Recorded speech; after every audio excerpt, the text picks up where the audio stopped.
안녕하세요. 최근 화제가 되고 있는 배달업계의 소식을 모아 전달해드리는 배달파트너 채널입니다. 앞으로도 더욱 알찬 내용과 새로운 소식으로 구성할 테니 좋아요와 구독 부탁드립니다.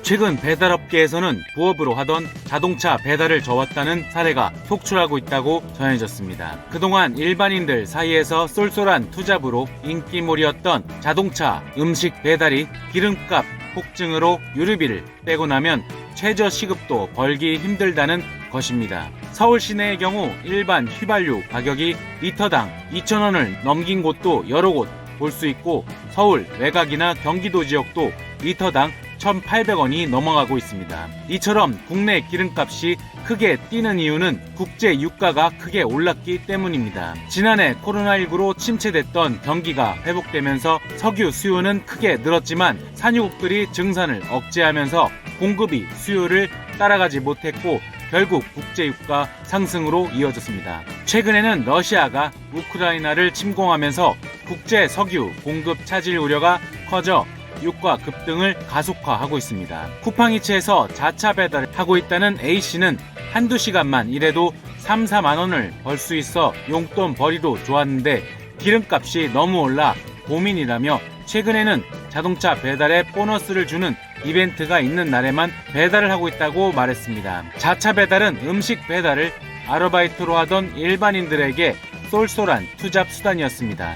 퇴근 후 저녁, 주말 피크타임 등 주문이 몰리는 시간에 잠깐 일해도 시급 12,000원에서 2만원 정도의 수익을 올릴 수 있었습니다. 특히 자동차 배달은 장거리 주문을 주로 배정받아 평균 단가가 높습니다.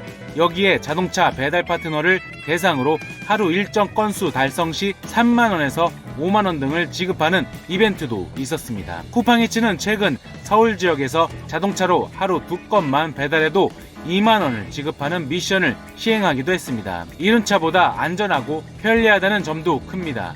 배달을 전문으로 하지 않는 이상 이륜차 운전은 알바형 배달 라이더들에겐 위험합니다. 여름이나 겨울, 비나 눈이 오는 날에도 편하게 운전할 수 있다는 장점도 있습니다. 특히 자차라면 추가적인 보험 가입 없이도 배달이 가능합니다.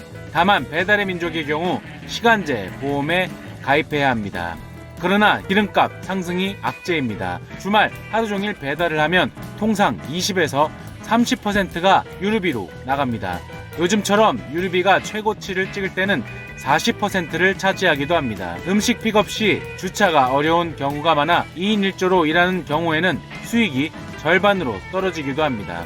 한편 배달업계는 현재 피크 시간에 라이더 수급난을 겪고 있습니다. 여기에 코로나로 인한 거리두기가 완화되며 배달 주문량도 예년 같지 않다는 것입니다. 배달 라이더들은 단건 배달이 보편화된 상황에서 단가 불균형이 심각하다고 우려의 목소리를 높이고 있습니다. 동시에 이용자들은 건당 5,000원이 돼버린 배달비가 너무 비싸다며 아우성입니다. 지금까지 배달 파트너 채널이었습니다.